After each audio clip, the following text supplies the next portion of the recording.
Hi friends, welcome to Tamil money making channel. இப்போ எதை பற்றி பார்க்க போகிறோம்னா, பிபிங்கிற ஒரு ஆக்டிவேட் பேஸை பற்றி பார்க்க போகிறோம். இது ஒரு வித்தியாசமான ஆக்டிவேட் பேஸ். இது டெய்லி அமௌண்ட் வரும், டெய்லி வித்ட்ரால் கொடுக்குற மாதிரி சொல்லி போட்டிருந்தாங்க. ஒன்றும் பிரச்சனை இல்லைன்னு போட்டோம். அதுக்கு மட்டும் 2-3 ஆப் யூஸ் பண்ணியிருந்தோம், பிரச்சனை இல்லை, நல்லா தான் போயிட்டு இருந்துச்சு. இதுலேயும் அமௌண்ட் ஒன்றும் பிரச்சனை இருக்காதுன்னு போட்டோம்.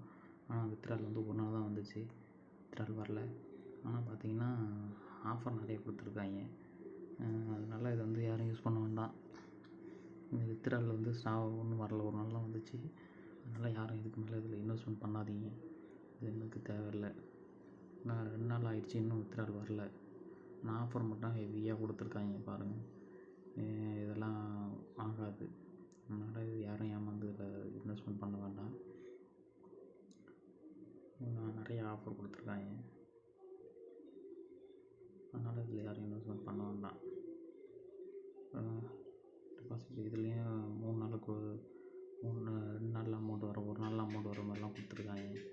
ஆனால் வித்ட்ரால் நேற்று ஒரு நாள் தான் வந்துச்சு, நேற்றையும் வரல, இன்றைக்கும் வரல. அதனால் இதுக்கு மேலே வித்ட்ரால் வருங்கிற நம்பிக்கைலாம் இல்லை. வித்ட்ரால் வரதுக்கு வாய்ப்பு இல்லை. நமக்கு யாரும் இன்வெஸ்ட்மெண்ட்டும் பண்ண வேண்டாம். யாரும் நமக்கு போடலான்னு எய்மில் இருந்தாலும் நமக்கு யாரும் போடாதீங்க. போட்டிங்கன்னா வித்ட்ரால் வராது, வாய்ப்பு இல்லை. ஹெவியாக அமௌண்ட்டு கொடுத்துருக்காங்க, அதனால் நமக்கு வராதுக்கு வாய்ப்பு இல்லை. அதனால் யாரும் போடாதீங்க. அதுக்கு முன்னாடி நல்லா தான் 2-3 நாள் போர்க்காச்சு. இப்போ என்னமோ திடீர்னு இதில் 1 நாள் 2 நாள் தான் வித்ட்ரால் வந்துச்சு, அப்புறம் ஸ்டாப் பண்ணிட்டாங்க, வித்ட்ரால் வரல. அதனால் இதில் யாரும் இன்வெஸ்ட்மெண்ட் பண்ணாதீங்க.